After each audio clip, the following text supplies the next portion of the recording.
আসসালামু আলাইকুম রহমতুল্লাহ। বন্ধুরা, আজকে আপনাদের একটা অ্যাপস পরিচিত করে দেব, যে অ্যাপসের মাধ্যমে আপনারা আপনাদের ফোন মেমোরি এবং যে মেমোরি কার্ডের যে ডাবল ফাইলগুলো আছে সেগুলো আপনারা এক ক্লিকেই সবগুলি ডিলিট করতে পারবেন। আপনাকে আর একটা একটা করে খুঁজতে হবে না যে একটা গান কোথায় ডাবল আছে বা একটা ছবি কোথায় ডাবল আছে অথবা একটা ভিডিও ডাবল কোথায় আছে। আপনার এনি ডকুমেন্ট, যে কোনো কিছু আপনি এক ক্লিকে ডিলিট করতে পারবেন। আপনি কোনো সার্চ করতে আপনি শুধু এটা দিয়ে সার্চ করবেন, আপনার মানে আপনি প্র্যাকটিক্যালি কিছু করতে হবে না। যেমন দেখা যায় আমরা ডাবল যে ফাইলগুলো আছে আমরা একটা একটা করে খুঁজে আমরা ডিলিট করতে হয়।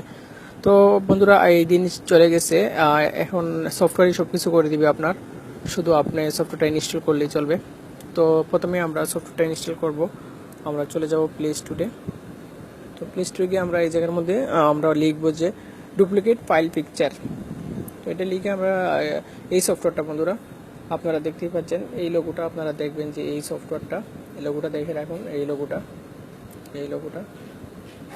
তো এই ফাইলটাই যেহেতু আমি ডাউনলোড করছি তো আমি আর করব না, তো আমি সরাসরি ওপেন করছি অ্যাপটা।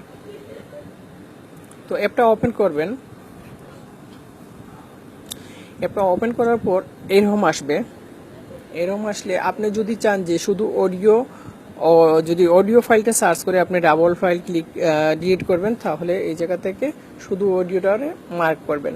অথবা আপনি যদি চান যে পিকচার বা ভিডিও বা স্ক্রিন ডকুমেন্ট, তো আপনি এই জায়গার মধ্যে সব কিছু স্ক্যান করতে পারেন। তো আমি ফুল দিয়ে দিচ্ছি। ফুল দিলে আপনার আর একটা একটা করে করতে হবে না, একদম নিচে থেকে ফুল স্ক্রিনে দিয়ে দিলেই হবে। ফুল স্ক্রিনে দিয়ে আপনার স্ক্যান করতে হবে। তো দেখুন বন্ধুরা, এটা স্ক্রিন হচ্ছে। তো আপনার মেমোরিতে যে ডাবল ফাইলগুলো আছে সেগুলো খুঁজে বের করবে। তো আপনারা দেখতে পাচ্ছেন এই জায়গার মধ্যে আমার কিছু পিকচার আছে। আপনার এই জায়গার মধ্যে একটা বিষয়, আপনি এই জায়গার মধ্যে অটো একটা মার্ক হবে আর একটা মার্ক হবে না, যেইটাতে মার্ক হবে সেটাই ডিলিট হবে। তো আপনার এই জায়গার মধ্যে খেয়াল রাখবেন।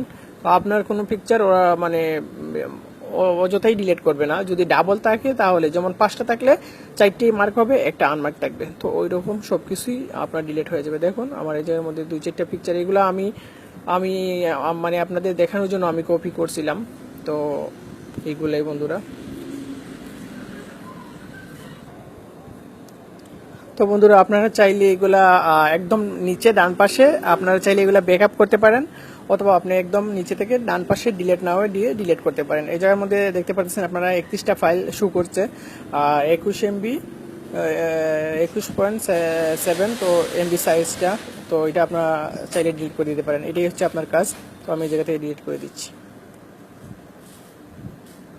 তো দেখুন এই জায়গার মধ্যে আমার মেমোরি ফ্রি হয়ে গেছে প্রায় 21 এমবির মতো।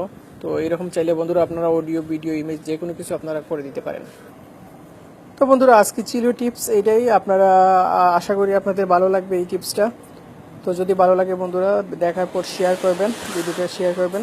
আর আর আর আপনাদের কষ্ট করে খুঁজতে হবে না, তো কষ্টের দিন শেষ। তো খুব ইজিলি কাজটা করতে পারবেন। সো বন্ধুরা, সবাই ভালো থাকবেন। ধন্যবাদ ভিডিওটা দেখার জন্য। আসসালামু আলাইকুম ওয়া রাহমাতুল্লাহ।